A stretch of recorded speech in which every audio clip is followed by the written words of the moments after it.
Today's show brought to you by The Lunch Lad. The Lunch Lad, serving lunch 5 days a week, 180 days a year.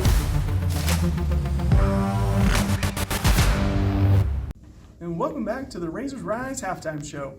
We had an exciting first half of action where the score sits 133 for first lunch to 120 for second lunch.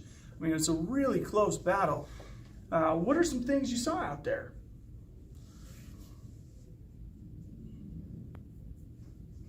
Well, Mr. Broke, from what I could tell is that, first lunch had a pretty dominating first quarter.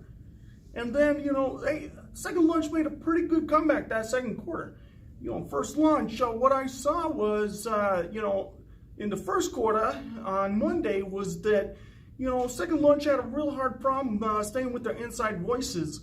And still to this day, on the second quarter, they had some trouble as well, but they're making a way back.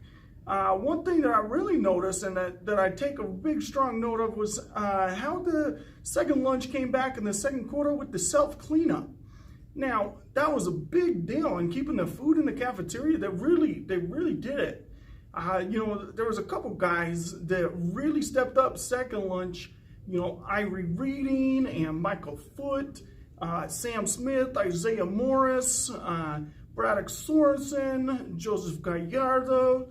They really went the extra mile for second lunch in that second quarter and really got them back into this game. What do you think the second lunch has to do to be able to get back in this game?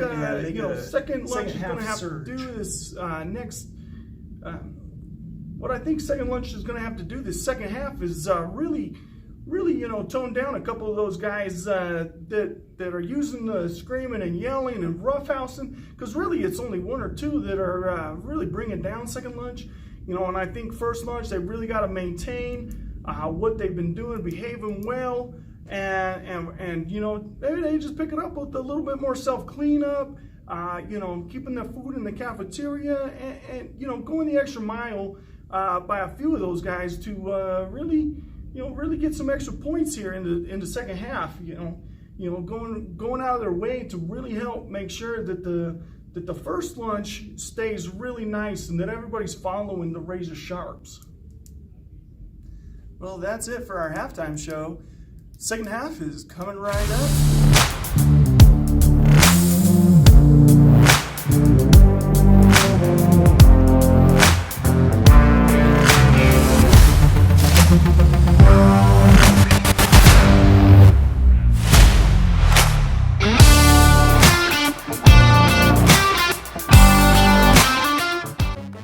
Have you ever heard of the term synergy? It's a term used to describe when two or more things work together to create something greater than the sum of their parts.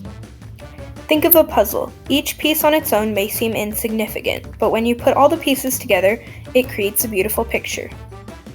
The same goes for teamwork. When a team works together, they can achieve amazing things. This concept of synergy is discussed in the book 7 Habits of Highly Effective Teens by Stephen Covey.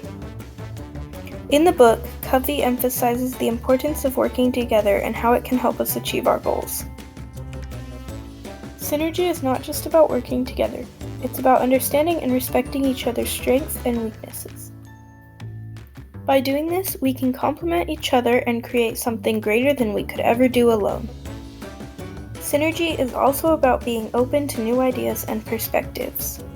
When we work with others, we can come up with new and innovative ideas that we may not have thought of on our own.